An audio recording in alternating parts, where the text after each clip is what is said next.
sit in, because I'm thinking a lot of you may be rural, you may be western Kansas, but it sounds like it's just a broad diversity. But I think what's going on here, the reason I wanted to do this is I'm sitting here completely neutral. I want to learn. I want to know what's right. I want to know what's wrong. There's been a lot of information out on this subject. There's been a lot of misinformation. I was going to have hearings on this originally and also the FERC corridor, but the FERC corridor kind of went away. The feds shut it down for the time being.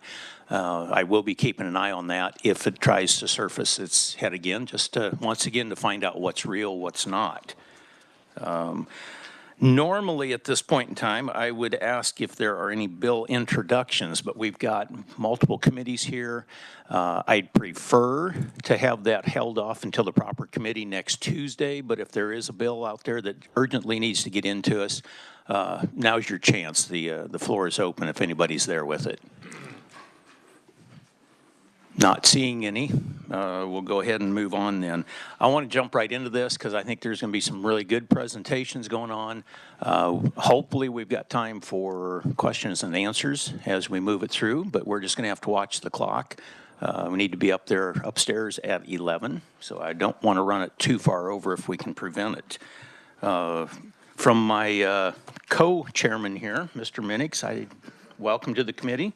I don't know if you've got anything that you wanted to comment on here, but you're welcome to.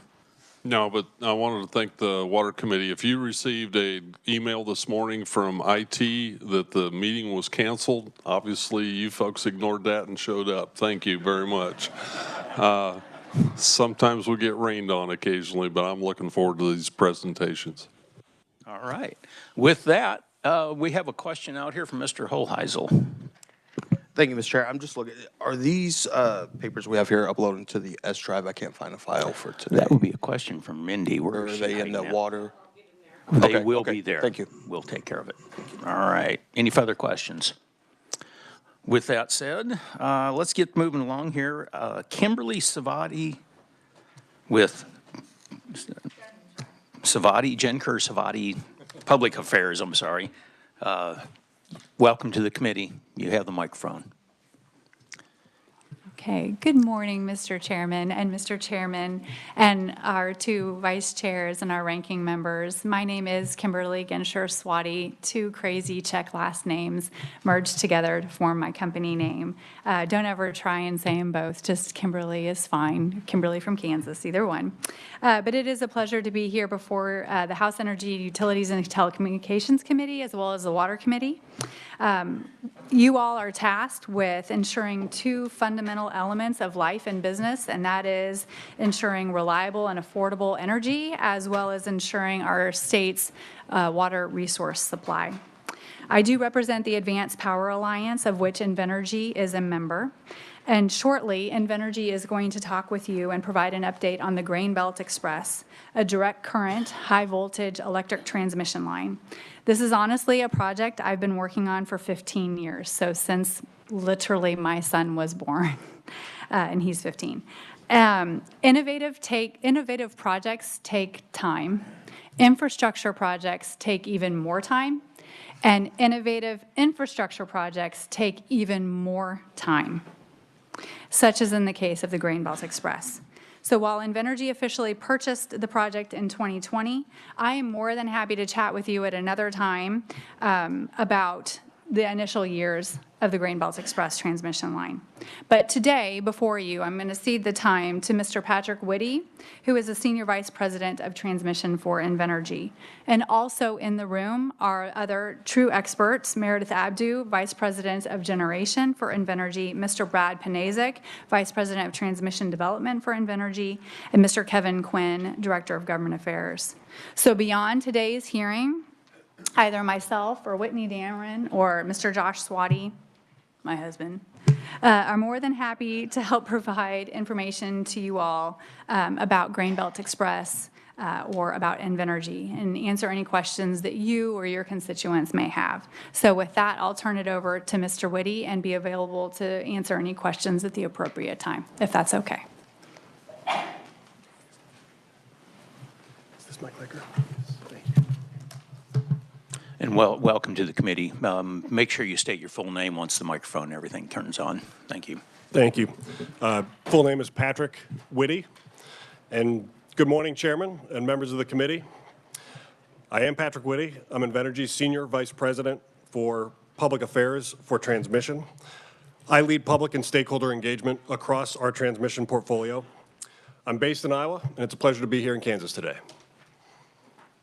I look forward to speaking to you today about Invenergy's work in Kansas, the Grain Belt Express electric transmission project and the enormous benefits it will deliver to Kansans, and the concerns our company, and I know many of you have heard from stakeholders regarding the Department of Energy's National Interest Electric Transmission Corridor program. My colleagues and I are also prepared to answer questions following this presentation.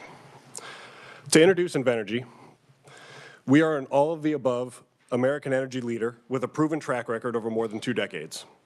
Invenergy was founded in 2001 and has built an industry-leading platform deploying technologies including natural gas, solar and wind power generation, energy storage, electric transmission, and solar manufacturing. We are headquartered in Illinois and have successfully developed over 200 utility-scale projects. These projects total more than 33 gigawatts, or enough power for over 12 million homes. Invenergy has an unmatched project financing track record in the power sector, having completed over $65 billion in transactions. The 2 fastest growing occupations in the United States of America are wind turbine service technician and solar panel installer. Straight west on I-70 near Hayes is where Invenergy first began helping to bring these jobs to Kansas. That was back in 2010 when we began development of the Buckeye Wind Energy Center that came online in 2015. Invenergy has completed construction on 3 projects in Kansas, has 2 projects actively in construction, and numerous others in development. Our Kansas development portfolio includes wind, solar, storage, and transmission projects, and we are actively prospecting natural gas power generating facility locations in the state. Invenergy believes in staffing projects locally, which is different than some in the industry that rely on traveling maintenance teams. So in Kansas, we employ 21 Kansans who are technicians, operations managers, and site administrators. For them, local staffing creates stability. It allows them to be present with their families and rooted in their communities, and they really get to know the machines they operate. We can get more power out of a wind turbine than even the original equipment manufacturers can. Our staffing model also drives local economic development. About 2/3 of our technicians at the Buckeye Wind Energy Center are graduates of the Wind Energy Technology Program at Cloud County Community College. In all, our Kansas projects generate around $30 million annually in payments to counties, landowners, local contractors, and workers. This does not include the enormous economic investment Kansas will see from the Grain Belt Express transmission line. No infrastructure project will do more for the Kansas economy or do more to address the growing U.S. electric grid crisis than the Grain Belt Express.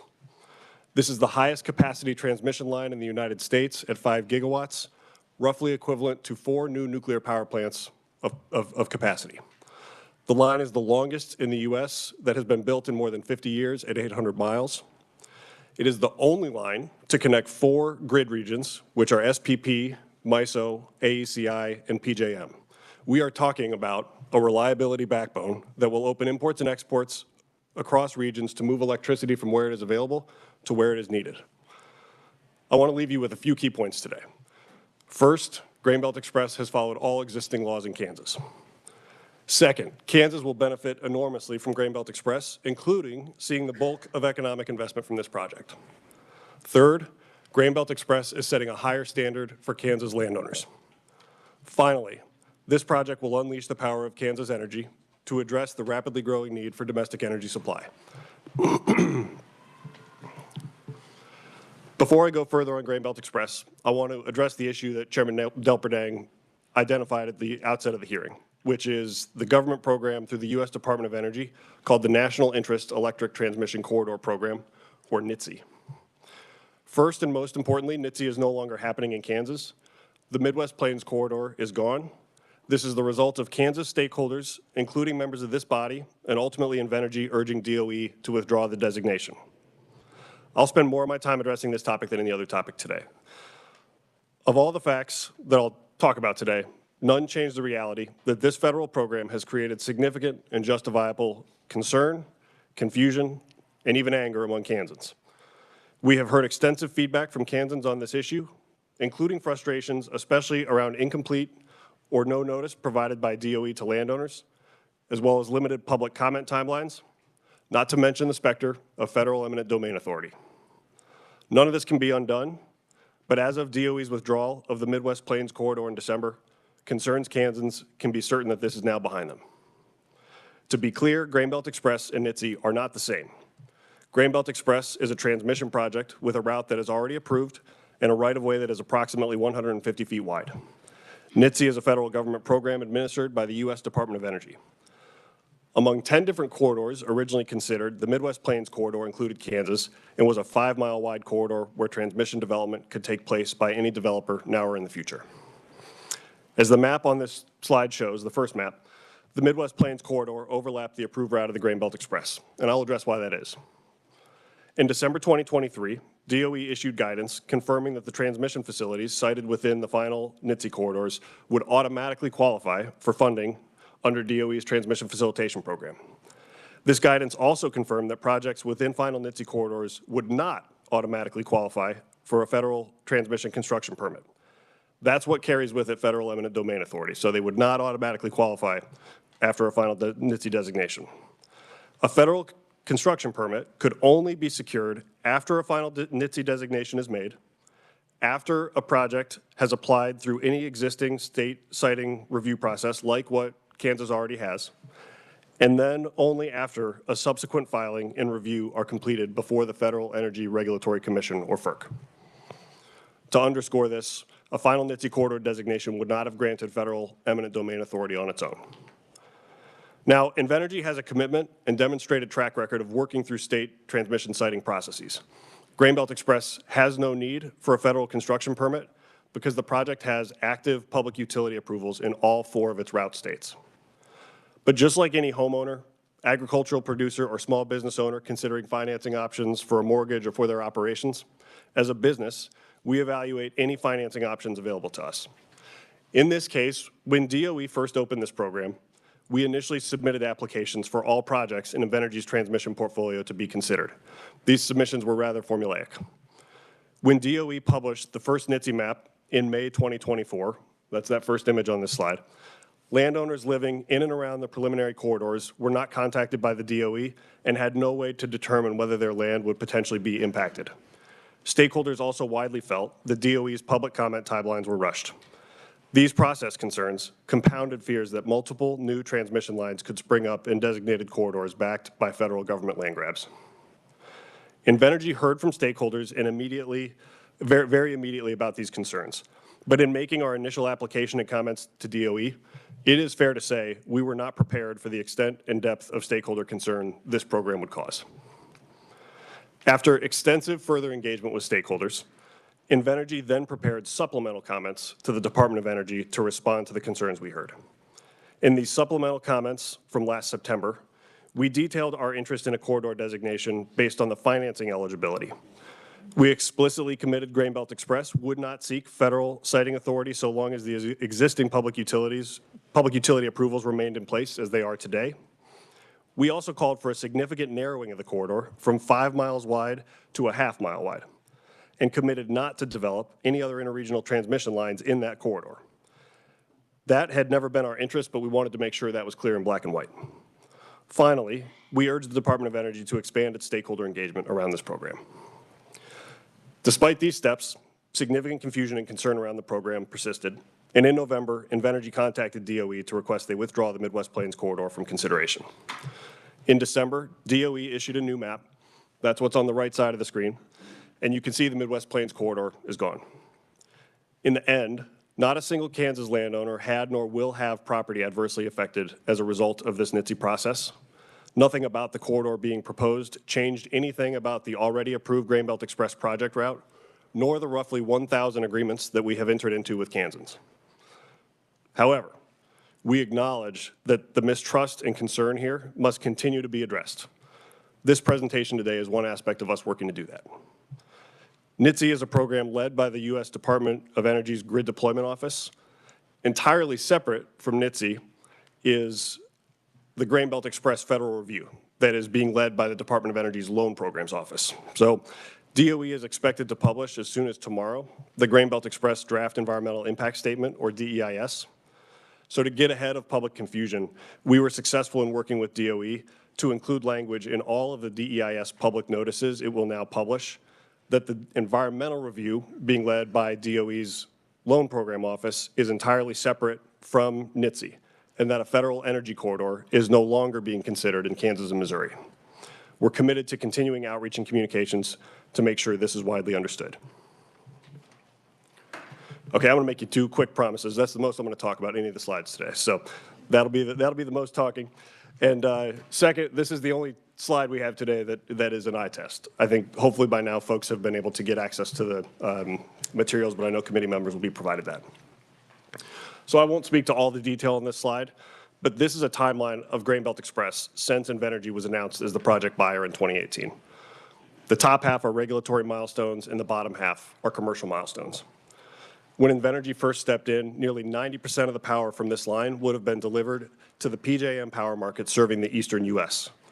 From a regulatory perspective, the project had public utility approval in only 2 of 4 states, had not yet begun federal permitting, and was very early stage in land acquisition and supply chain planning.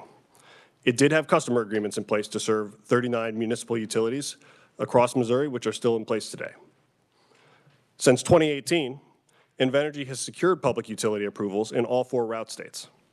This also included amended state approvals in Kansas and Missouri, allowing Grain Belt Express to phase project construction so that phase 1 from Kansas to Missouri not only delivers project benefits sooner, but delivers an equal half of project capacity in the central U.S. through the Missouri converter station. The Kansas Corporation Commission in September of last year also approved the line siting application for the Grain Belt Express alternating current collector system. This system will carry power from local generating facilities to the Grain Belt Express high voltage direct current, or HVDC, converter station in Ford County, Kansas. In its order, the KCC recognized Invenergy's extensive public outreach in siting the lines. On the commercial front, the bottom part, Invenergy has entered into multiple agreements with key equipment suppliers.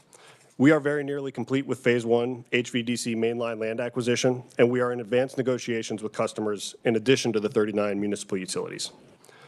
At the federal level, Grain Belt Express is a covered project on the Federal Infrastructure Permitting Dashboard through the FAST 41 program, and is tracking toward completion of the environmental permitting review and loan guarantee decision later this year. We are anticipating start of construction for Grain Belt Express Phase 1 as soon as early 2026. At each stage in development, Grain Belt Express has relied on and followed existing statutes in Kansas and elsewhere. As this body considers transmission siting reforms this session, we have no asks to make, other than stability and certainty as we continue to make commercial progress. Each of the 4 route states on Grain Belt Express will see a combination of energy cost savings, increased reliability, and economic development. The bulk of economic investment will occur here in Kansas. This investment includes both construction and operations of the Grain Belt Express transmission line, as well as the new build generation expected to be enabled by the line located in the vicinity of the HVDC converter station in Ford County in southwest Kansas. Overall in-state economic activity is estimated at $8.1 billion and 19,350 full-time equivalent construction job years over the 2 to 3 year builds. We have just completed an updated tax analysis, and our latest estimates are that over its 50-year economic life, the transmission line alone will generate over $500 million in in-state and local taxes. $175 million of that will support schools in route counties across the state. While Grain Belt Express does have a 10-year property tax abatement period, we are projecting $4 million in construction work in progress tax payments. We have also voluntarily committed to a construction impact mitigation payment with counties at a rate of $7,500 per mile. That totals $2.8 million in direct payments to Kansas counties at construction. The project is also making payments to landowners totaling tens of millions of dollars. In addition to the massive economic investment in Kansas, energy consumers across Kansas will benefit in 2 major ways from this project. First, Kansas energy consumers will save $1.2 billion over 15 years as a result of wholesale market impacts of an additional 5 gigawatts of supply capacity delivering to the energy systems that neighbor the Southwest Power Pool systems that serve Kansas and have transmission connectivity. Additionally, Kansas will benefit from added electric reliability and resilience as a result of Grain Belt Express. In normal operating conditions, the line will move power from west to east. But a unique benefit of HVDC technology is the ability to precisely control power flows in both directions over the line. As more severe weather emergencies impact regional power availability, Grain Belt Express will have the capability to import power to Kansas from other regions in time of grid strain. There is growing recognition of the unique reliability value that interregional transmission lines like Grain Belt Express provide. In fact, in December, the North American Electric Reliability Corporation, or NERC, issued its congressionally mandated interregional transfer capability study. This report identifies needs for 35 gigawatts of additional transmission capacity between regions. Specifically, in nearly all scenarios evaluated, NERC found multiple gigawatts of transfer capacity needed between the SPP South region that serves Kansas and the MISO Central and PJM systems that Grain Belt Express connects. And this is not a hypothetical benefit. When Winter Storm Uri occurred in 2021, SPP had to initiate emergency load sheds for as much as 2,700 megawatts across this system, including Kansas. Shortly after that, Jay Caspery, who spent 20 years at SPP, including with responsibility for transmission planning, told the Kansas City Star that lines like Grain Belt Express could have been the savior. In addition to avoided outages, this interregional reliability benefit will also mean fewer price spikes during demand shortages. While emergency events are harder to model, this represents potentially billions of dollars in additional consumer savings on top of the $1.2 billion I mentioned. So Grain Belt Express will deliver significant public benefits for Kansas. But what about the Kansas landowners impacted by the project? I spoke at the start of the presentation about the more than 200 projects Invenergy has developed. Across those projects, Invenergy has active relationships with over 15,000 landowners. Unlike many utilities and local communities and co-ops, Invenergy is not a household name. A lot of people struggle to pronounce it. But when we are developing mostly in rural communities, word gets out fast about how we do business. So to be successful, we must begin building trust from the very first contact we have with landowners. That includes communicating transparently, designing compensation packages that are fair and competitive, and doing business the right way. There are three specific ways Invenergy and Grain Belt Express are helping set a new standard for Kansas landowners that I will speak to today. The first is strong rights and protections. The second is minimizing impact. And the third is competitive compensation. The Grain Belt Express Landowner Protocol is a comprehensive and publicly accessible set of policies that govern how the project interacts, communicates, and negotiates with landowners. The Landowner Protocol includes a code of conduct, which governs all communications and interactions by project employees and representatives with landowners and occupants of affected properties. It also includes the Agricultural Impact Mitigation Protocol to avoid, minimize, and mitigate any impacts to agricultural land or activities. Compliance will be verified by an agricultural inspector who will be hired to monitor construction activities. Taken together, these policies represent perhaps the strongest set of landowner rights and protections anywhere. We should highlight that in the recent transmission line siting docket, Kansas Farm Bureau recognized the Grain Belt Express Landowner Protocol as essential for the respectful and fair treatment for landowners. This project also minimizes impact on Kansas land. By using high-voltage direct current technology, Grain Belt Express can deliver in a single line an amount of power that would otherwise require a sprawling network of alternating current lines to deliver. Roughly speaking, an AC system moving the same amount of power would require at least 3 separate transmission lines and 4 times the amount of right-of-way. You can see here the dark green area that represents the 150-foot wide typical right-of-way for the Grain Belt Express line. This is what we call the area in easement. An easement agreement grants the transmission line owner and operator certain rights to build and maintain the line and ensure line safety. With an easement, landowners maintain ownership and use of the land, including for farming, grazing, hunting, and other uses. As you can also see, the vast majority of land stays in production. Over 99% of land in easement remains in productive use, and only 1% of easement areas are taken up by structure footprints. So we have strong rights and protections, we're minimizing impacts, and we are also compensating competitively. The Grain Belt Express compensation package consists of an easement payment made at 110% of the fair market value of the land of the acreage in easement. That's that dark green area from the previous slide. Landowners receive 20% of this payment within 30 days of signing and may elect to receive the remaining 80% as either a lump sum payment or an annual payment starting at construction. The compensation package also includes a payment for each structure on the landowner's property. For the typical structures on the HVDC main line, which use steel lattice towers, landowners are compensated at $18,000 per structure. For the AC collector system in Ford, Meade, and Gray counties, which uses steel monopoles that have a smaller footprint, landowners receive $6,000 per monopole structure. The compensation package also includes crop compensation through a payment of 300% of annual crop value paid in year one of construction. Normal land transactions already account for the future value of crop production, and the above-market easement payment is equivalent to purchasing that land outright in perpetuity. But this crop payment is in addition to that. Finally, we welcome landowner counteroffers. We will adjust the fair market value basis on the easement offer when the landowners provide comps from recent land auctions or other documentation justifying higher land values. Taken together with the other landowner rights and protections, this competitive compensation package has enabled the project to advance land acquisition with a high level of voluntary signings. Land acquisition under Invenergy began in 2020, and Grain-Belt Express has now completed 98% of Phase 1 mainline land acquisition across Kansas and Missouri, with over 96% of agreements having been entered into on a voluntary basis. Land acquisition in Kansas is slightly ahead of Missouri, and we're down to single-digit number of parcels left to be acquired in Kansas. Invenergy's commitment in acquiring this project was that eminent domain would be a last resort. We have lived by that commitment. Even in those rare condemnation cases, courts have found that the company worked in good faith to reach resolution and made a fair offer. And the landowner is still paid, with the amount determined by a panel of appraisals as prescribed by Kansas state law. In all, Invenergy has already paid $12 million in upfront payments to Kansas landowners, and over $50 million in landowner payments are due beginning at the start of construction. I've talked about economic and reliability benefits Grain-Belt will mean for Kansas and the new standards set for landowners. And lastly, I want to talk about how this project will unleash Kansas energy at a moment of tremendous need.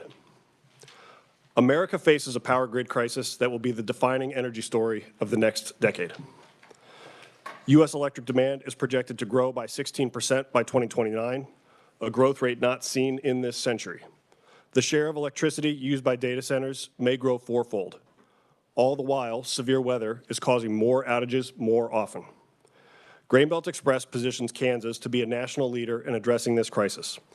Through Grain-Belt Express, energy produced here in Kansas could power as many as 50 data centers that will help us win the AI war with China. This national electric reliability backbone will mean more assurance that the lights stay on, our smartphones stay charged, and critical infrastructure facilities stay operational, like hospitals, and the 25% of Department of Defense installations that are in regions served by Grain-Belt Express.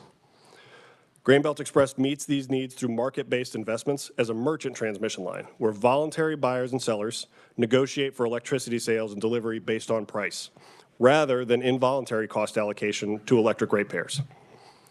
U.S. Senator Jerry Moran has outlined a vision for unleashing the power of Kansas energy to help the United States become energy independent through an all-of-the-above energy strategy. No project would do more to accomplish this mission than Grain-Belt Express. That concludes my prepared presentation, and thank you again to both chairs, to the members of the committee. I appreciate you having me today. Thank you for your testimony, Patrick. Don't go too far yet. Now, you're with Invenergy. Is there others with Invenergy that are wishing to speak with you, or? I led the presentation. I may, in the course of questions, That's turn to a fine. few of my colleagues. That's the reason I brought it up. Committee questions for Patrick. Representative Schreiber. Thank you, Mr. Chair, and thank you for the presentation. For the connection, once it gets over to Illinois with PJM, is that going to be an Invenergy project with PJM, or is it already an existing transmission line over there that you connect into? So the Phase 1 and Phase 2 of Grain-Belt Express are an Invenergy transmission project. There is existing transmission connectivity over an existing AEP line to the PJM market. Okay, thank you. Thank you, Mr. Chair. Further questions, Representative Neighbor. Thank you, Mr. Chairman. I had asked this question before at a presentation, but for clarity, is this going to raise rates? It's my understanding this is totally paid for, and that our ratepayers will be paying nothing for this. Is that correct? Correct. As a merchant transmission project, this is voluntary buyers, voluntary sellers, negotiating based on price. It is not part of the rate allocation that goes through regional transmission planning processes. Thank you. Thank you, Mr. Chairman. Representative Fairchild. Thank you, Mr. Chairman. Earlier in your presentation, you said that the Grain Belt Express transmission line was 150 feet wide, but then later you said that the corridor was a half-mile wide. I was just wondering, that just seems a little bit confusing to me. I was just wondering if you could explain that and clarify that. Yeah, thank you, Representative. This is I'll talk about 3 different corridors, rights-of-way. So the NIETC program was the corridor proposed by the federal government. Originally, that was on the map at a 5-mile width. In our comments, we recommended that be narrowed to the half-mile width. The other corridor that folks have heard about, in addition to that 150-foot right-of-way that I mentioned, is the approved corridor here in Kansas, according to the Kansas Corporation Commission's approval. So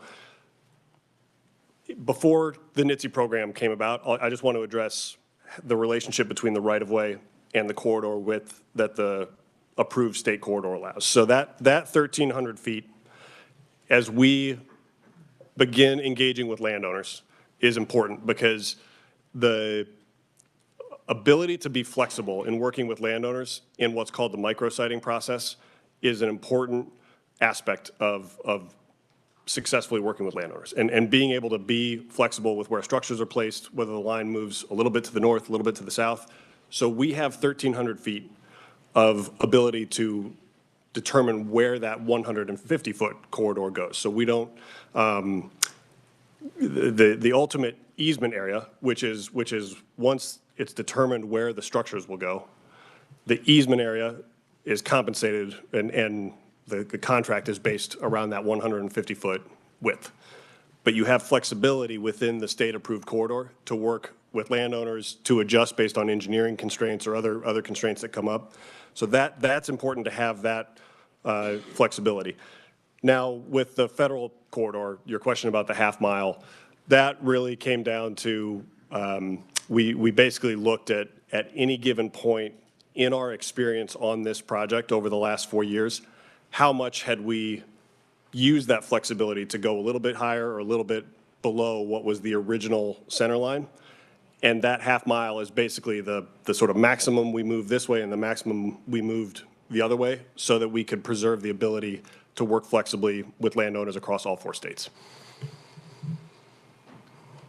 I was covering a lot there, so was I clear on that, or is it helpful to elaborate?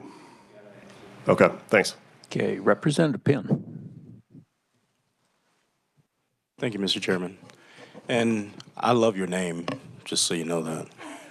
Thank you, Representative. Cool. Okay, got one similar to it, yeah. Good morning. Thank you for your presentation. And thank you for the question for the previous representative. I was asking one that was similar to it. So you said that the federal zone is a half-mile piece for flexibility. Then you have 1,300 feet, is that correct, for your easement zone? The federal piece is no longer, is off and out of consideration. So okay. That was what had been considered. It was what was our recommendation okay. to the DOE so that we could preserve the amount of flexibility that we have today, okay. but not go beyond that. Because I think what we're sensitive to is the concern that stakeholders had about sort of a much broader ability to start moving, away from the original approved center line. Mm-hmm. That half mile was basically us saying, give us the amount of flexibility we have right now. And thank you for the clarification on that. And then going down on your slide, kind of similar question. I was going a little deeper, so I appreciate him bringing up previously. The 150-foot right-of-way, it says that's the typical Grain Belt Express right-of-way, and then you have less than 1% of the total acreage is occupied by the footprint of the transmission structures relative to the acreage in the easement. I'm not completely knowledgeable and just want a little clarification. If that less than 1% is being utilized, are you talking about the less than 1% in the 150? Correct. Okay. Yes, so it's 1% of the area within that 150-foot right-of-way. Gotcha. And then the following, if I may, Mr. Chairman, when it comes to the structure being in place in there, I guess that there's a piece that you're doing for the easement for security or things like that. Can you explain to us what that actual use of the land with the structure and everything that's being used in that 150, what does that exactly look like, please? Yes. The typical structure footprint, so we're using a lattice structure, lattice tower, and that's a 4-leg structure. Each leg is about 36 feet from the other legs, and then there's about a 4-foot foundation under each leg. So all in all, it's about a 40 by 40 foot area that structure, and then there's a part of that 40 by 40 foot is a small vegetation buffer around that as well. And that's what is taken out of production. There's no security, there's not a fence or anything else like that around it. It's really just that, those 4 foundations with the vegetation buffer around it. Thank you, Mr. Chairman. And that's going to be marked off and everything, so people aren't necessarily accessing the structure or hunting in the zone or whatever the case is marked as. I'm going to turn to my colleague Brad. I don't believe so, but I want to have Brad clarify that. Good afternoon. Thanks for having us in town. My name is Brad Panazik. I'm the Vice President of Transmission Business Development for Invenergy. My whole job is pretty much overseeing the development of Grain Belt Express. I don't know if you'd be able to help us maybe get back to this slide just for visuals here. Mr. Representative, so what Patrick here has been kind of explaining and talking about is that, if you remember, and we'll pull up the slide here, is the picture that we have is our typical structure. So you can think of that as when the line is running straight and long, that's what we usually define as typical. That easement that we're asking with landowners, that 150-foot wide, that will contain all of our project facilities and all applicable national electric codes that we have. So you can kind of think of it as, you have a tower here, about a quarter of a mile later, you have another tower, you got the conductors between it, right? Windy day, they move, all that kind of stuff. That 150 feet says that's where we're going to contain everything for our facility on. What Patrick was explaining is in that 150-foot easement, if you're looking at, a mile section, 150 feet wide, it's a couple acres, total square footage. That 40 by 40 foundation there, you might have 4 or 5 towers, across that mile there. So that's 1,600 feet times 4 or 5 towers. That is what we're saying out of that whole entire acreage. It only ends up being about 1% of the total easement area that is coming out of production, where farmers, landowners, ranchers, they can continue to use that ground all up through there. However, we just know it's not practical to try to plant crops within that tower, right? Or, very kind of close to it. But to the point is, this is an easement. It's not us purchasing property or taking the property. The landowners still get to continue to use that property as they see fit, as long as it's outside of those towers there. So they can continue to hunt, they continue to ranch, they continue to, camp, whatever they want to do on that property there, and we'll be able to do so as long as the towers are there. Does that clarify things there? Sir, it does, and thank you both for that. And I'm so sorry, Mr. Chairman, if I may, the last question that I told you that I had, it was kind of going with that. And as you can tell, the theme that I'm getting after is property rights for those individuals who would be affected by this. On the slide after this one right here, you have Kansas landowners. If you can pull it up, I think this is the next slide. Yeah, there we go, the one with the pie graph. And down on the side, it talks about the GBX landowner compensation piece right there. Yes. Crop compensation, things of that nature. I don't know how much you can get into detail with that, but I guess my question would be, is how is that calculated? How is that monitored? How is that agreed upon? And has there been any pushback from those landowners that you've already negotiated with? Or do you anticipate, you said that it's about 2% that are unsigned. Is that an issue? How is all of that monitored, negotiated? Can it be modified as time goes on if people feel that their particular land parcel is being affected or not adequately compensated? Thank you. Thank you, Mr. Chairman. And help remind me if there's a couple pieces there that I forget there. But so yes, going down the left side there. So just hitting the top bullet point, 110% of fair market value of the acreage of the easement, right? So what GBX and Invenergy has committed to is you're going out, we're engaging with all these landowners. Patrick had mentioned, 1,000 plus here in Kansas. And what we do is we work with our own appraisers, we work with the landowners to understand what is the value of your property here, right? And we can go out and figure out comparable sales recently. They tell us about improvements, whether ground is irrigated, if there are other special uses on this ground where the easement is going. That's imperative to our being successful with the project, is understanding what the very specific items are to individuals' properties, right? When we go ahead and do our routing and siting, studies to start this, you can think of it as that like 10,000-foot satellite view look. When we go see, hey, this is what we see on the map, but Mr. Landowner, Mrs. Landowner, please tell us more about your property, because there are going to be things here that we can't see and can't tell. So that all comes through in those negotiations with the landowners. Now, the 110% of fair market value, standard industry practice is actually less than that. It's actually, if you go out to maybe a standard run-of-the-mill utility, they might be paying only 90% of their easement value. So that 150-foot easement, they're saying, well, we're not taking all of it. We're not using all of that. And so we're going to value that ground less. Invenergy doesn't operate that way. We say, hey, we're going to come in, where there's going to be an appraisal. We want to give a little extra on top of that, which is that 110%, and have that as that competitive compensation package that we have with landowners. Also, Patrick mentioned the structure payments that we have. Most utilities don't pay for the physical structures that go on people's properties. They're just saying, we get an easement, we're going to do whatever we want within that easement, as the easement describes. We feel there's value that comes to those landowners saying, hey, you have the tower on your property. You can't use that 40 by 40 area. You're going to have to farm around it, ranch around it. So here is additional compensation for that. The crop compensation, as you can imagine, an 800-mile transmission line that's built in 2 phases. It's a big construction project once it gets started. And so there's kind of the pardon our dust when we're working through that. And you see in that, if we go back one more slide, just to the visual. When we're building the transmission lines, there's a lot of activity near and around where the towers are being built, right? The foundations are coming in, you're having the trucks, heavy equipment coming in, they're doing all that. Mid-span, though, there's not a lot going on, right? That's where the conductors are getting kind of laid down when they're getting pulled through.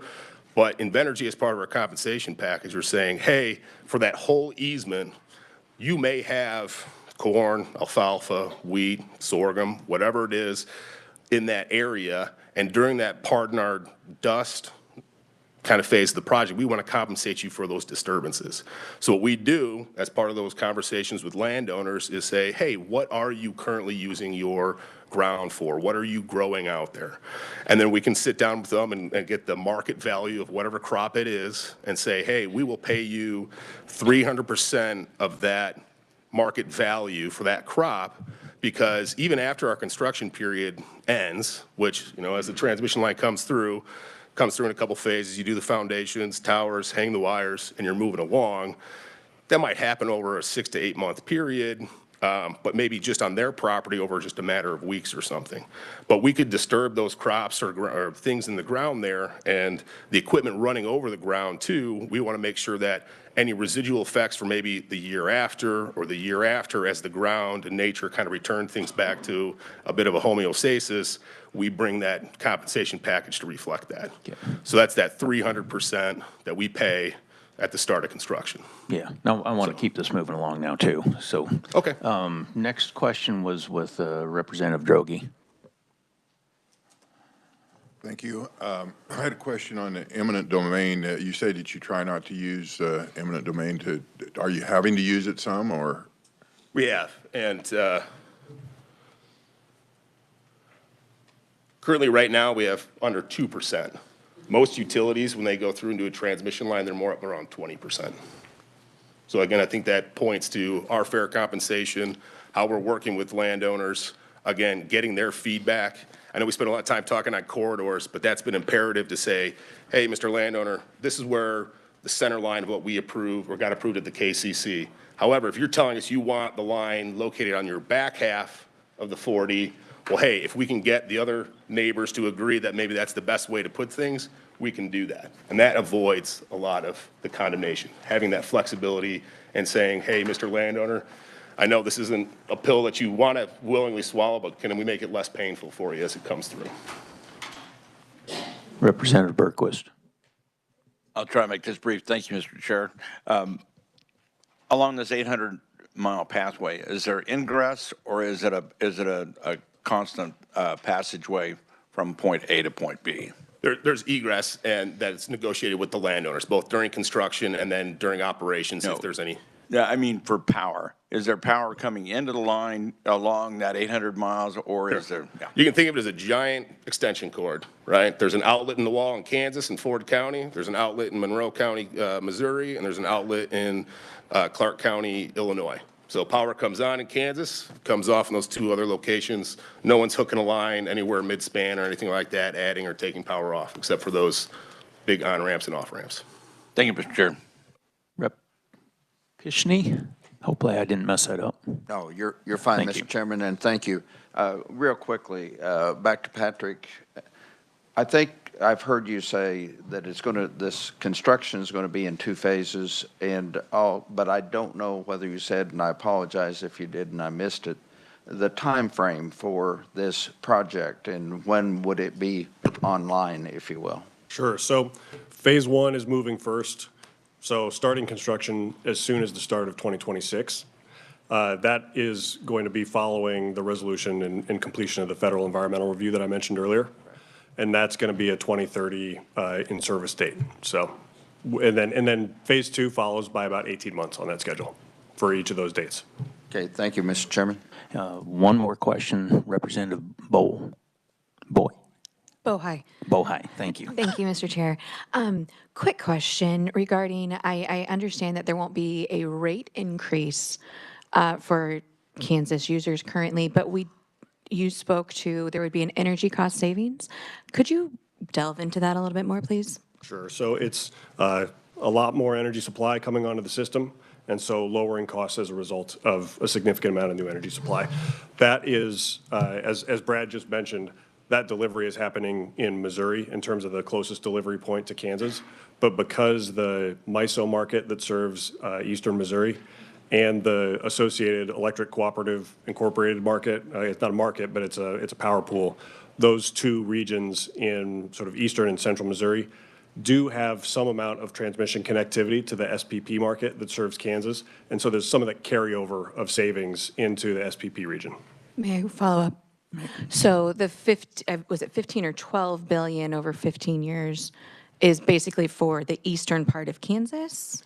No, it would be for SPP, for all Kansans that are served by SPP, which serves the full state. So 1.2 billion over 15 years. Okay. All right. I've got one quick one. It was a question that came in from Marysville, Kansas, and you kind of touched on it. It sounds like there may be a drop or 2 in the state of Missouri. Are there any drop-offs in the state of Kansas? No drop-offs in Kansas. So, and I would sort of, there are trade-offs here in system design, where as a high-voltage direct current line, I mentioned earlier, we are moving a much larger quantity of power using much less physical infrastructure. So that HVDC technology has that lower impact as an advantage and greater access to energy, including energy cost savings as a result. The trade-off being there are not those local interconnection points, but from an economic standpoint, every drop-off point, you have to build a facility called a converter station. Those have a price tag of nearly $1 billion on them. So if you add those anywhere else, you're looking at the economics of your project being sacrificed. All right. Thank you for being here and for your testimony. We appreciate it. Appreciate it. Next up, I've got Justin Grady, Deputy Director, Utilities Division with the Kansas Corporation Commission. Welcome.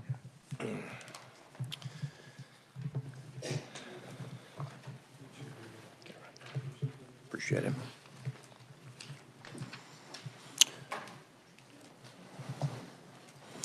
Well, good morning, Chair Delperdang, Chair Minix, members of the committee. Thank you for having me this morning. My name is Justin Grady. I'm the Deputy Director of the Utilities Division at the Kansas Corporation Commission, and I'm also joined by my colleague Paul Owings. Paul is our Chief Engineer. You're going to hear from him on about the last third of the presentation.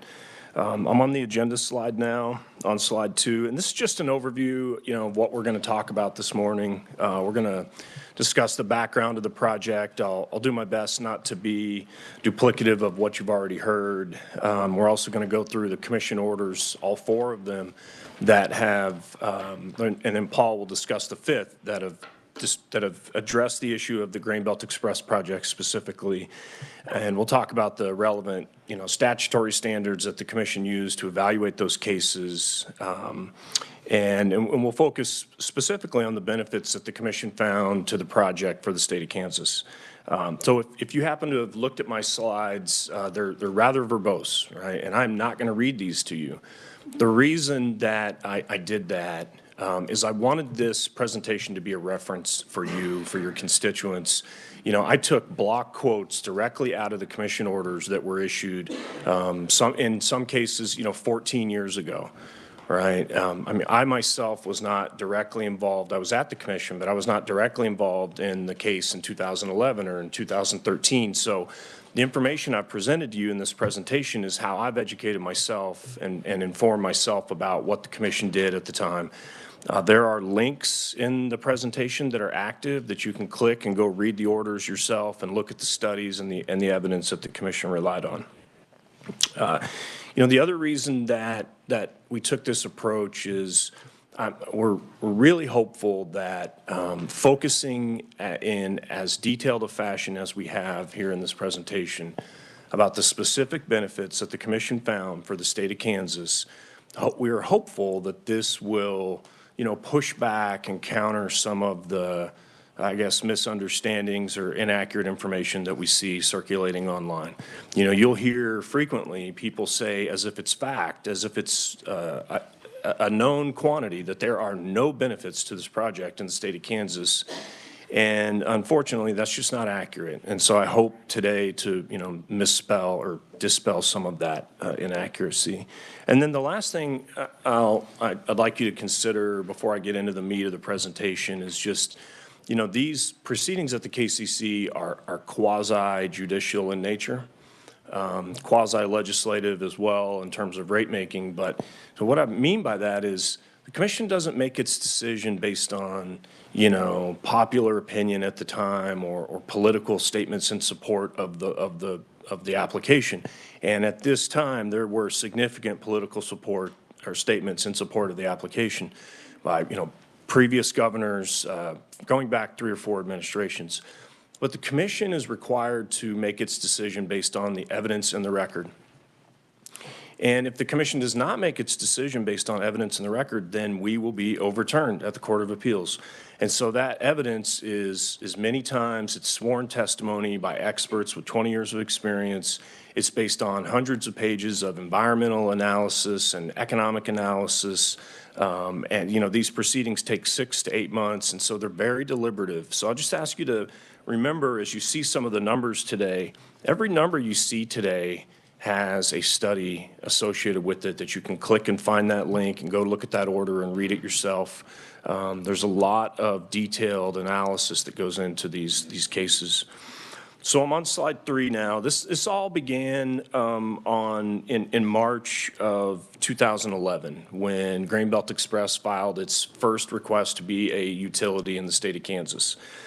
They did that because the law requires them to, right? So 66-131, which I've provided there in its entirety, states very clearly that if you want to build a transmission line, as defined in 66-1,177, then you have to become a public utility.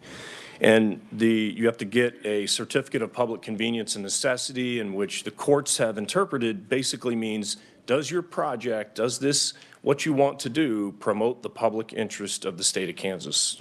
Essentially, are there benefits to our state?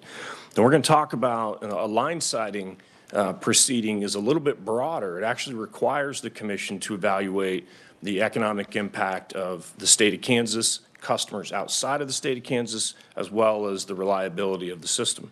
But if you want to become a public utility, you have the standard you have to get over is, does your project promote the public convenience and necessity? And we also look at, if you want to become a public utility in the state, We also evaluate the operational, managerial, and technical financial capabilities of the utility, of this entity to be a utility. I'm on slide 4 now, and this is just sort of high-level background in terms of, at that time in 2011, Grain Belt had not completely nailed down exactly what the project was going to look like. It was estimated to be a 3,500 megawatt line. Originally, if you look at the application, they only anticipated to go to Missouri, and actually in southeast Missouri, with sort of, potentially future plans to move on to Illinois and Indiana. By the time they filed a line siting application, that was more nailed down, and it was a specific 4-state project.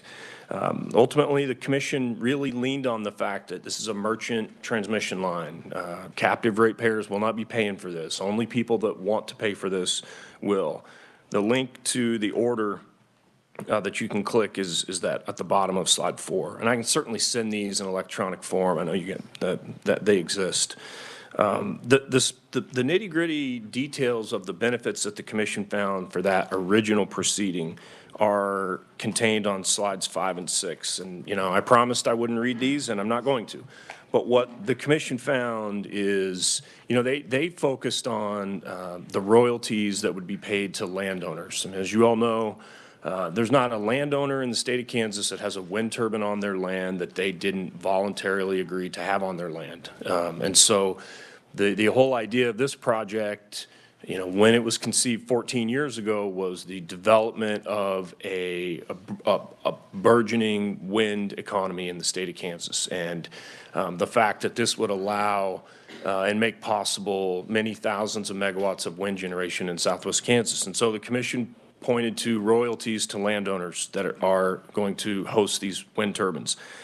They pointed to the jobs associated with constructing the line, and the salaries and wages that would be paid for that. And then also the permanent jobs to operate and maintain the facility. They pointed to the construction jobs from the construction of the wind turbines that would be enabled, and then the operating and maintenance permanent jobs to maintain those facilities. And ultimately, what you'll see is, as the economic studies were refined between the 2011 and 2013 docket, the numbers became refined and moved around a little, but the commission found hundreds of millions of dollars of payments and salaries to Kansans, and billions of dollars of economic activity and economic development. And so that's what you see in the details between slides 5 and 6.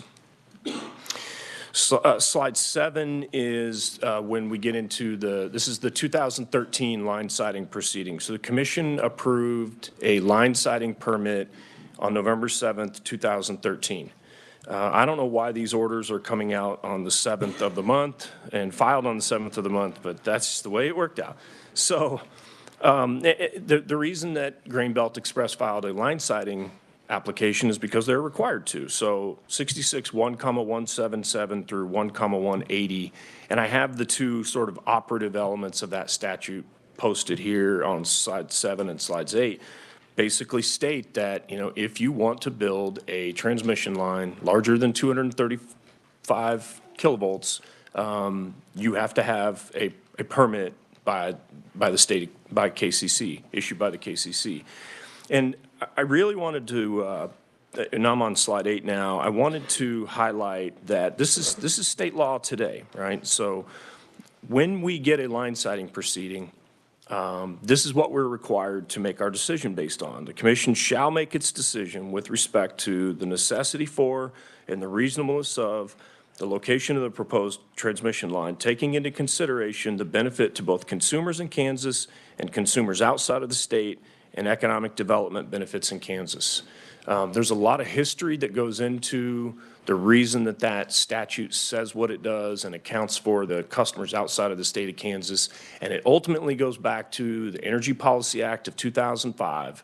And it goes back to the fact that there is language in federal law that says if you are forced to consider the benefits to only customers in your state, then that is one of the factors that can lead to federal eminent domain. And so if you research the history of this statute, it was purposefully that The reason this statute exists is because the legislators at the time wanted to have an opportunity to affect their own destiny in the state of Kansas and evaluate these factors. Because if we didn't have this ability, then federal eminent domain was a possibility. That's the history of that statute. I'm on slide 9 now. This is just a little more background in terms of what was applied for in this 2013 docket. Things had been refined some. It's now a 3,756 megawatt high voltage direct current line, 600 kilovolts. You can see the counties that it goes through. Starts in Ford County, moves north and east, and ultimately crosses the Missouri line in Donovan County. The commission, for this line siting proceeding, state law requires that the commission hold one public hearing in one of the counties that this line goes through. We held 4. In Seneca, Beloit, Russell, and Kinsley, more than 700 people attended these proceedings, and 56 people signed up to provide sworn oral testimony at these meetings. The commission ultimately received over 2,600 public comments, some in support and some, of course, in opposition.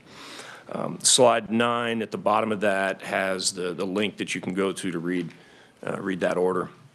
And then the next 3 slides, 10, 11, and 12, are again, these are block quotes directly out of the order. The commission's focusing very heavily on the economic development benefits in the state, hundreds of millions of dollars of salaries, wages, landowner royalties, and billions of dollars of investment, adding to the aggregate economy. On slide 11, the commission specifically called out the construction mitigation impact payments that Invenergy spoke about, $2.8 million of payments going to local governments, and then pointed out as well that, you know, this project supports the initiatives that were part of public policy for a long time, and at that time they were majorly part of public policy. So we had sitting governors at the time writing letters to the editor in major publications promoting the idea of these kinds of projects. And what the commission said is this project will promote current and past Kansas governor initiatives which support wind development in the state, furthering the Kansas Electric Transmission Authority's mission to build electric transmission facilities in Kansas for the exportation of that energy to other states. And so that's just for the context. I think it's important to remember that historical context and all of the support that this line had at the time. Slide 12, just ultimately what the commission said is this is, you know, there's substantial competent evidence in the record to support this project, and it points to the current and long-lasting impacts and benefits to the state of Kansas.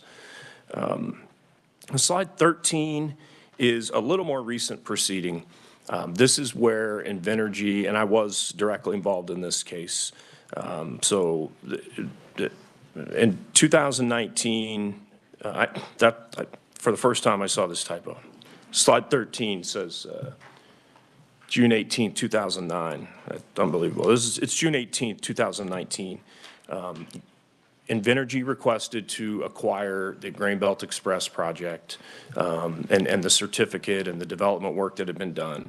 The standards, that was required by KSA 66-136. The standards that the commission used to evaluate that project are listed in detail on slides 13 and 14. And I do have a link to the order at slide 16. But if you look on slide 15, what the commission found is one of the standards that have to be evaluated is the effect of the transaction on state and local economies. And what the commission basically found was the acquisition of this project by a much larger, more financially stable company is likely to see the project go on to fruition. And the commission pointed to the state and local benefits that it had previously found, hundreds of millions of dollars of economic development, and ultimately the commission approved that application. I'm on slide 17 now, and on slide 17 was the second to the most recent order that the commission issued pertaining to Grain Belt Express. And this is the time where Invenergy, this is the time where Invenergy requested a revision to its existing public utility certificate. And so they requested an upsizing of the line from 3,756 megawatts to 5,000 megawatts. And that was mostly about the fact that technology had improved in that period of time. And now they were able to use advanced conductors and move more power with the same easement and the same tower placements, et cetera. And so then they also requested explicit permission to break the project into 2 phases. Originally, it was a four-state, 1 project. They requested explicitly the permission to break it into a 2-phase project, dropping 2,500 megawatts of power off in Missouri.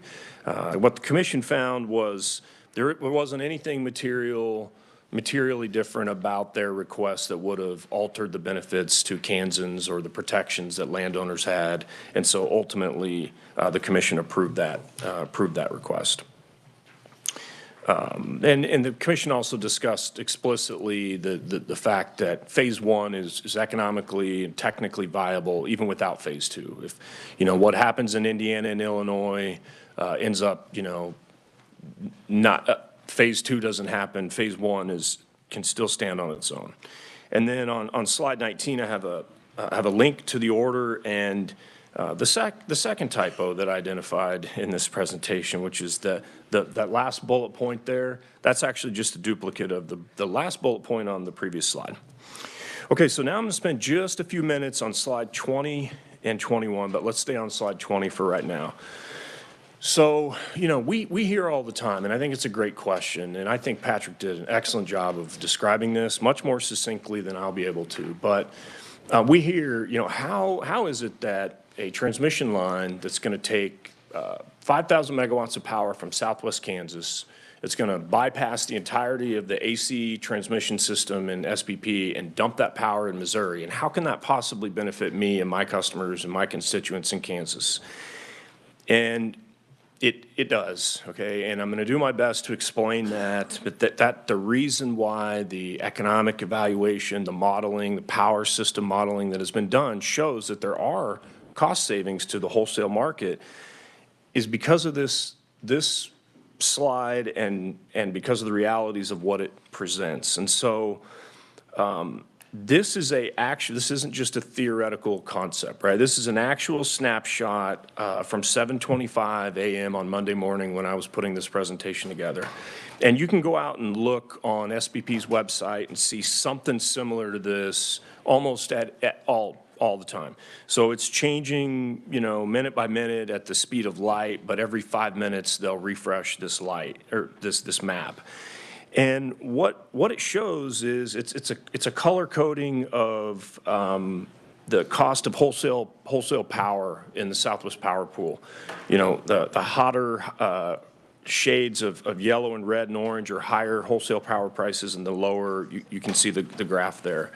And the reality is Kansas is not an island. Like Texas is pretty much the only example of an islanded off electric grid in our country. But Kansas, our fortunes are tied in one form or fashion or another to all of the other states in the regional transmission organization that we belong to, the Southwest Power Pool, and as well, in one form or fashion or another, to the entire Eastern Interconnect. All electricity west or east of the Rocky Mountains is essentially tied together, and what happens in those other states affects people in Kansas and vice versa. It really does. And there is significant ongoing congestion today between the SPP and MISO seams, and you can see that occurring in northeast Kansas with those, higher colored. There's actually a binding constraint that morning. You can see it in that southeast, that southwest Missouri and southeast Kansas, and ultimately customers in that part of the state are served by multi-state electric utilities. And the transmission lines don't recognize these state lines. The reality of it is they just don't. We have to put metering and devices on it to determine when the power is moving back and forth. But, the electrons that are moving back and forth at all times on those transmission lines, they don't know whether they're in Kansas or Missouri. And so the point is there is significant congestion, there is excess renewable energy capacity in western and central Kansas today. And that power wants to get to load centers in eastern Kansas and further out. And that wind energy is great when it's there because it lowers wholesale power prices, and that really is a benefit to our state. But if you have too much of it, then now you have reliability issues, and you can have transmission congestion can actually lower some of that benefit. And that's just the reality of the situation. If suddenly there was much more ability to flow power between west and east, between SPP and MISO, and that congestion relieved some on the eastern part of the footprint, there would be real benefits to the state of Kansas. There would be reliability and wholesale economic power savings. I'll end with this, Chair Delperdang. You'll remember a couple years ago, we had a special interim committee in the summer. We heard great presentations from Sunflower and Midwest Energy, and they said, look, we need help, guys. There's a lot of wind out there in western Kansas. It's causing us to build transmission lines to relieve the reliability issues that we have. And we've worked with them for years, 5 or 6 years, to get cost allocation policies and changes to where they have gotten that relief. But those cases that we worked on with them for so long to accomplish, those are under appeal at the federal level right now, right? And so there are other ways, there's other ways to relieve this congestion, but I would posit that if this line had been built 10 years ago like we approved, a lot of the issues associated with this congestion and SPP would not exist today. And, relieving that congestion or preventing it from getting worse, in my opinion, is a benefit to the state of Kansas, and that's why I still believe this line should be built today. I'm sorry, I took too much time. I really stole a lot of my time from my colleague, Paul Owings, but it's up to the chair. I was proposed that we go to Paul now and then answer questions as soon as Paul's finished. And thank you. That's exactly what I was going to do, just watch the time. Before Paul comes up, Wendy, where are you at? Approximately how much time are you going to need? But, oh, okay. I'm just watching the clock at this point to make sure we get everybody in. So with that said, thank you, Justin Grady, and I'd like to have Paul Owings, Chief Engineer with KCC. Welcome to the committee, sir. Thank you, and good morning, Chair Delperdang and Minix and committee members. My name is Paul Owings. I'm the Chief Engineer with the Kansas Corporation Commission. Today, I'll be talking about the Grain Belt Express's alternating current collector line siting docket. So I'm going to call it the AC collector line siting docket. This is the most recent docket that the Grain Belts went through, and it's their second line siting docket. Next slide, please.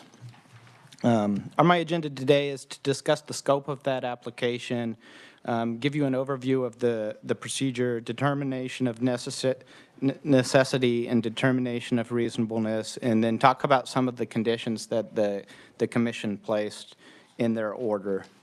Next slide, please. This slide shows a map of the Grain Belt's AC collector lines. They're near Dodge City. There's 2 lines included in the application. There was the Meade to Dodge line. That's the red line on the map, and there's the Buckland to Dodge line. That's the blue line on the map. The DC line is also shown on the map in black. Next slide, please. Slide 25. Okay. Do you want me to hold off or keep Just going? hang tight a second. We'll see if IT can catch up to us here. Not to put any pressure on him, but. Yeah. Congestion on the network, right? We got There we stuck go. on the congestion. Okay, we're caught up. So the purpose of the lines is to aggregate power from wind farms and bring them onto the DC line. So the capacity of the DC line is such that you'll have to have multiple AC collector lines and multiple wind farms to feed it. So these AC collector lines were 345 kilovolt lines. The Meade to Dodge line was approximately 46 miles long, and it was in Gray, Meade, and Ford County. And its capacity was approximately 1,200 megawatts. Slide 26, please. The Buckland line was approximately 16 miles long and was entirely in Ford County. Its capacity was 600 megawatts. So if you add the total capacity of those two lines, it's 1,800 megawatts. And if you recall, the capacity of the DC line is 5,000 megawatts. So future AC collector lines are anticipated to fully power the DC line. Slide 27, please. So this is the procedural schedule from the AC collector line docket. It's abbreviated. I left out some of the events, but included the key milestones. I'm not going to go through the whole schedule, but I would like to note that the transmission dockets are fast-paced dockets. There's a 120-day statutory deadline. And a few of the milestones I'd like to discuss. On this docket, there was a June 20th milestone for a deadline for a local hearing. So as a part of the proceeding, Grain Belt had to notify all the property owners within 660 feet of the line that we were going to hold a public hearing. So that deadline was on June 20th, and then the public hearing was on July 10th. So many of the property owners hadn't had a chance to talk with the KCC or Grain Belt until that July 10th public hearing. The hearing is done as an open house at the beginning and then a formal hearing. However, we really try to inform the public as to how the procedure goes and how they can participate in the docket, because we would like to get their input and put it into the record so we can consider all their concerns within that. But you can see that the deadline for public comment ended on July 15th. So I think if there was more time allowed, you could have greater public participation in the process. I'm not going to go through the rest of the proceeding. Next slide, please. So Justin and Invenergy talked a lot about the necessity. So the commission's required to consider the necessity of the line. That's one of the considerations with a line siting docket. The necessity of these AC collector lines is essentially the same as the necessity of the project entirely. So I'm not going to cover all the economic benefits and the bidirectional flow and the jobs that Justin and Invenergy talked to, but I would like to note that no parties challenged the necessity. So no evidence was presented in the docket to say that this project does not provide benefit. That was a part of the consideration in the final order. Slide 29, please. The other thing the commission is required to consider is the reasonableness of the location of the line. One landowner did intervene in the docket, and he objected to the reasonableness of the location of the line and argued that an alternative route was more reasonable. So the alternative route impacted new property owners, and to give those new property owners due process, we would have had to notify them and had another public hearing. But there was inadequate time in the docket to do that. So we noted that the property owners' alternative had merit. However, there wasn't adequate time to consider it. The landowner and Grain Belt did, though, towards the end of the docket, enter into a settlement agreement to reconsider the alternative route in a different docket. Other than that, it was probably like a 3-mile area. The route's reasonableness was uncontested. Next slide, please. The next 3 slides cover the conditions that were attached with the order that approved the route. So the commission has the authority to condition approval of a transmission line siting route as to protect interested parties in the route, and there were quite a few conditions attached to this, so I'm going to go through some of these. I don't think I'll cover all of them. One of the conditions, though, was to require Grain Belt to complete and submit an AC collector line master plan. I said earlier that more AC collector lines will be required in the future, so they're going to have to complete a master plan that considers future AC collector lines and then also limit the geographic area of those AC collector lines within that master plan. Another condition was the prohibition on installation of facilities until an interconnect agreement had been executed.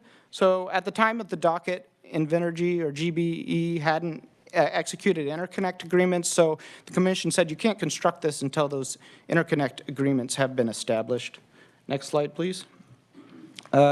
Another condition was if Grainbelt does not secure the interconnect agreements within 5 years, the involuntary easements will be returned to the landowners.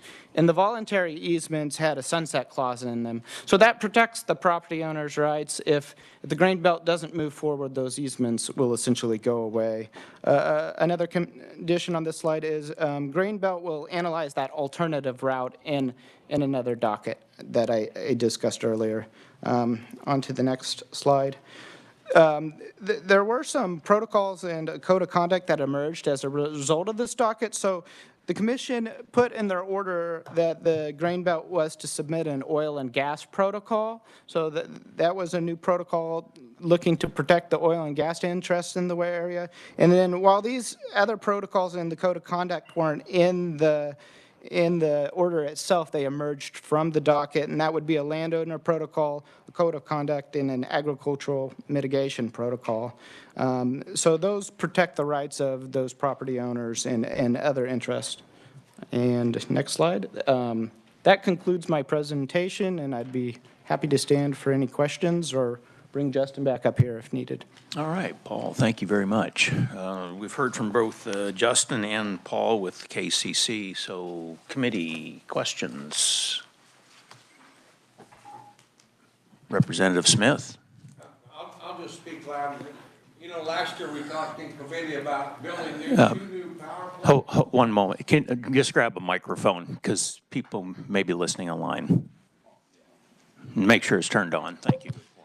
Last year in committee, we talked about building 2 new power plants in central Kansas. And I was just wondering, with these 2 new power plants and with this, will they work together? Is it a positive thing? Just your comments on that. Thank you.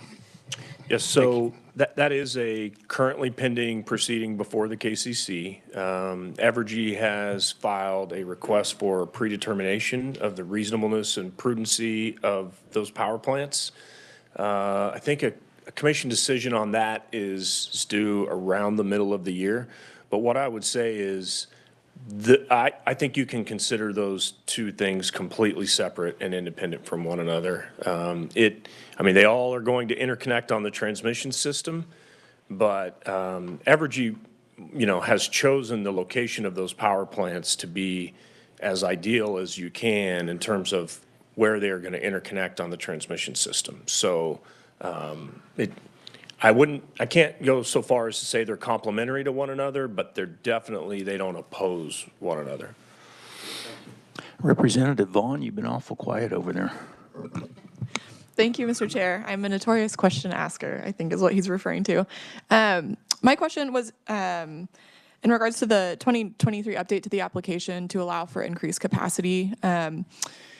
I'm hopeful that we continue to have an increased demand for renewable energy. I'm just wondering if that 5,000 megawatt capacity that they updated it to accounts for future potential increases in demand, or if the lines can be updated in a way that would accommodate for that.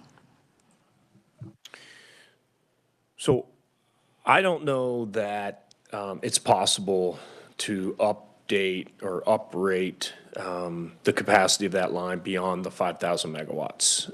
That would definitely be an engineering question, maybe for Invenergy, although I will say that it was technological advancement, essentially the ability to use more advanced conductors with the same easement, the same tower placement, et cetera, that allowed the uprating from 3,700 to 5,000. So I guess depending on how technology continues to evolve between now and when construction actually begins, I think the other option would be would be double circuiting and bringing back in another set of conductors, but that would probably require up-engineered towers, maybe more towers, and that would definitely, I think that would require another proceeding before the KCC for a line siting proceeding. That's helpful. Thank you. Thanks, Mr. Chair. Representative Seibert. Thank you, Mr. Chair. Appreciate your presentation. There's a lot of information here. Just go on quick question.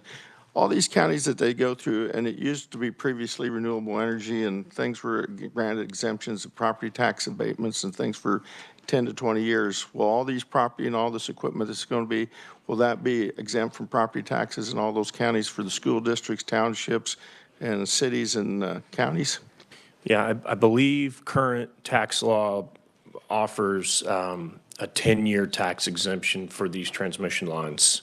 So when we're saying this is going to be a real money generator for all these counties and cities, it's not going to be on property taxes, though? Not for property taxes. They that's- do receive those construction mitigation payments at the time of construction, which I think is $2.8 million. But this is you're right. 10 years property tax. That's what feeds counties, municipalities, school districts, and townships. Yes, Thank sir. you.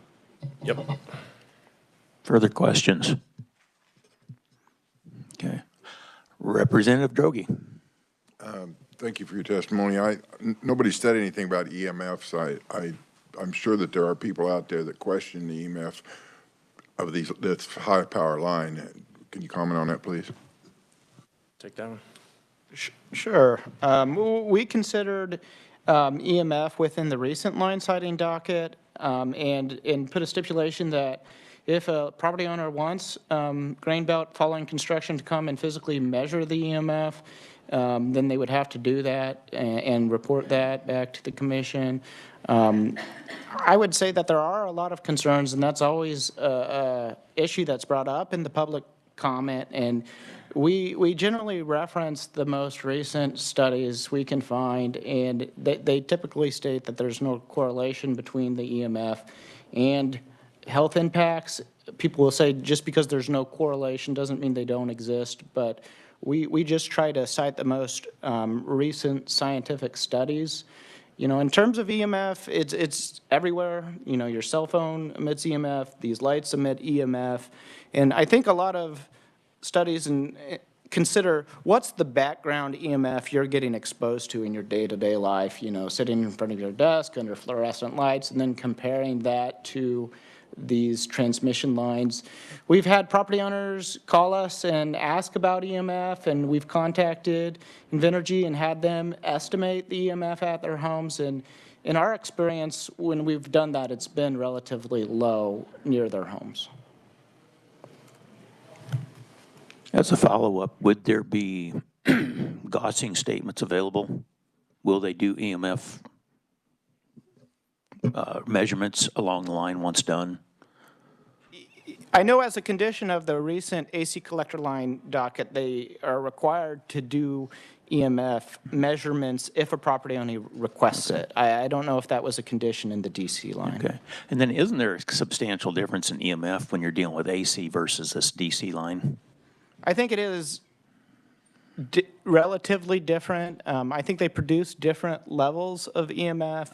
It has to do with a lot of factors, including the power, the megawatts, and then the conductors. And it does drop off incredibly quickly the further you get away from the line. That's correct. It's an algorithmic figure. Yeah. Okay. Further questions? Representative Seibert. Thank you. That's a good question. I just got one real quick. Is this will be a DC line, right? Yes, sir. Okay, thank you. Yes, the primary one. Further questions? Not seeing anything. Thank you both for being here. We really appreciate your time and testimony here.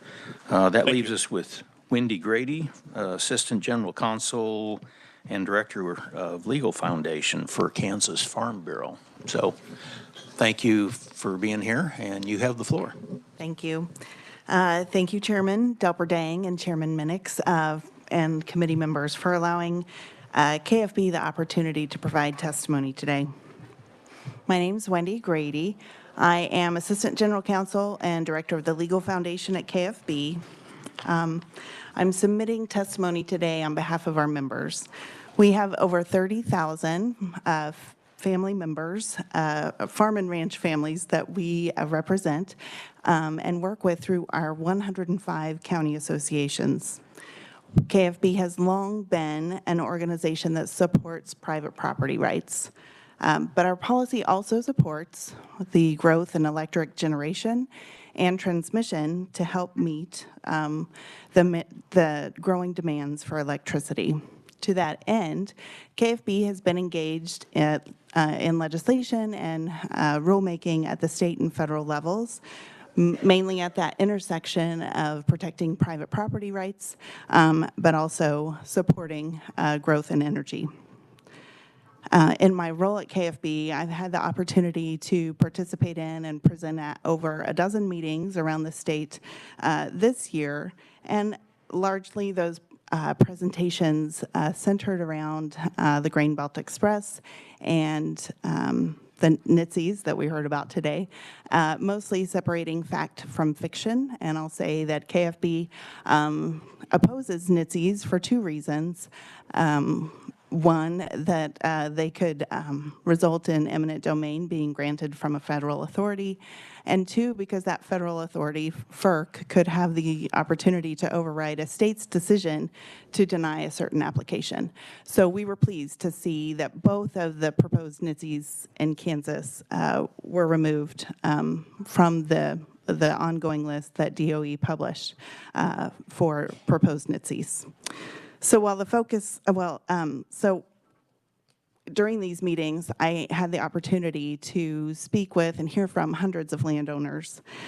Through those meetings, plus our grassroots policy process and other outreach opportunities, it's become apparent that landowner sentiment toward renewable energy and transmission is changing. It's also become apparent in our policy book, which has in recent years undergone changes adopted by our members to scale back from the blanket support that we had for renewable energy and transmission to a more balanced position, I believe, that supports renewable energy and transmission, but makes efforts to protect private landowner rights for those directly and indirectly impacted by renewable projects and transmission. So in response to our member concerns that we had heard on energy issues in recent years, our state board of directors created an energy working group that met to discuss energy issues across the state and make policy changes. And as a result of that working group, our members adopted nearly 20 new policy changes or amendments, additions that address some of these concerns. And so in the past year, since those changes were adopted, we've been working hard to get those implemented. To that end, KFB intervened in the line siting investigation at KCC that's studying future line siting cases and making recommendations for changes in that process. You may recall that that line siting investigation was largely the result of one single line siting application for the Wolf Creek to Blackberry line. In that case, the transmission developer failed to meaningfully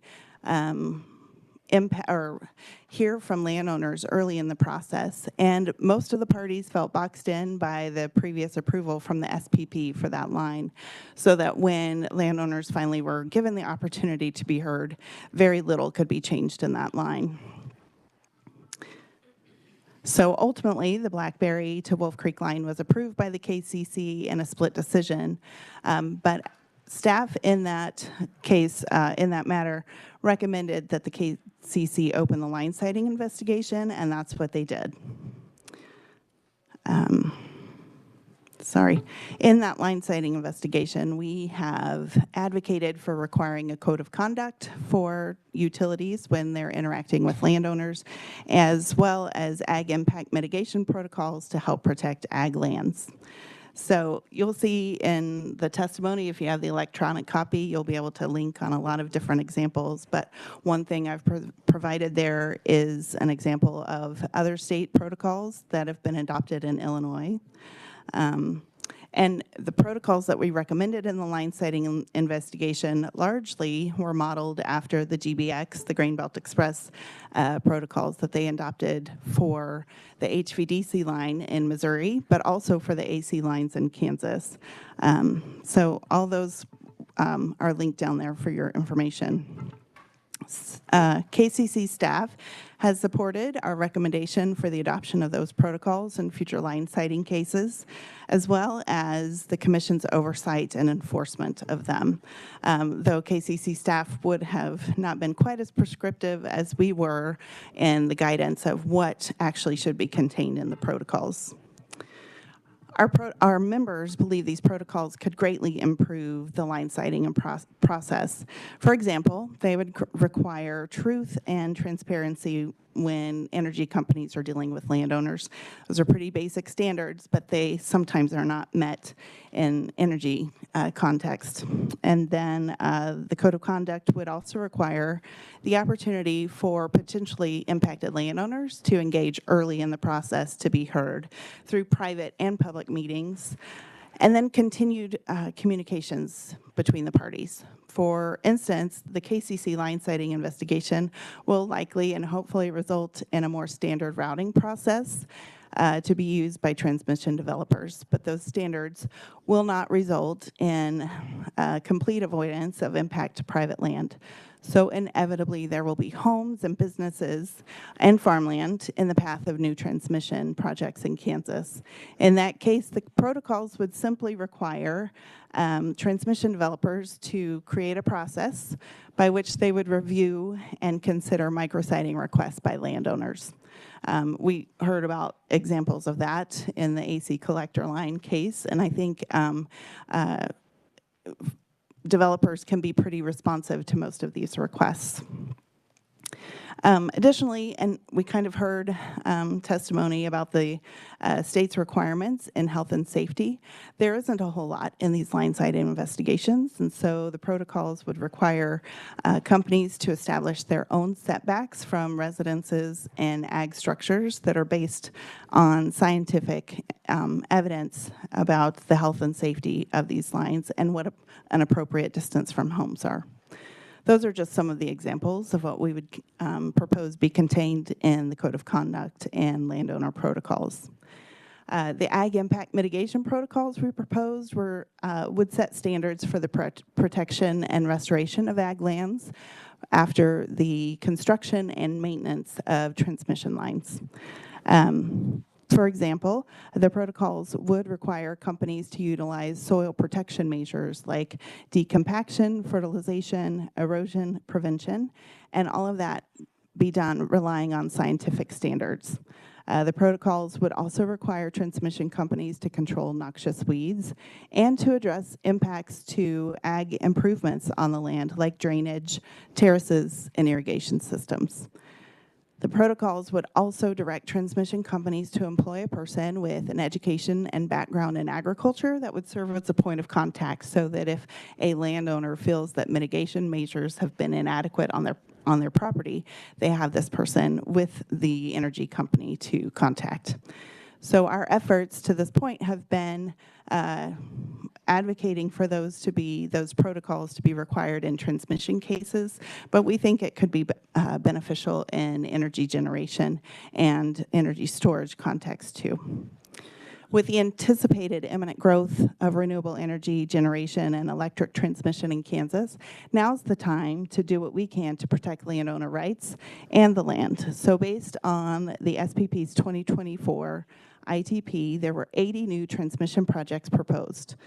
Over 2,000 miles of that would be new and rebuilt extra high voltage transmission lines, and nearly 1,000 miles would be new and rebuilt high voltage transmission lines. Kansas would be impacted by hundreds of miles of new and rebuilt transmission lines under that plan. And additionally, while renewable energy is growing, generation is growing across the state, the amount of renewable energy that would be needed to fully support the GBX line could grow the current renewable energy generation in the state by roughly 2/3.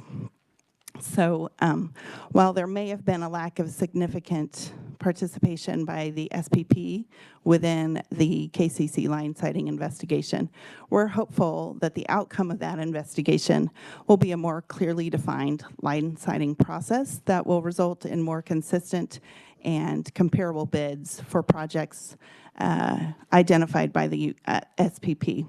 Moreover, new standards for landowner interactions and the treatment of ag lands would require transmission companies doing business in Kansas to do it the right way and respect landowners and the land. So I want to sincerely thank you for allowing KFB to provide testimony at today's hearing. Our statewide membership and our grassroots policy process have given us the opportunity to hear what concerns landowners have on current energy issues, but also to see the change in landowner sentiment toward renewable energy and electric transmission over time. Our policy strikes a good balance between supporting renewable energy and electric transmission against the protection of landowner rights.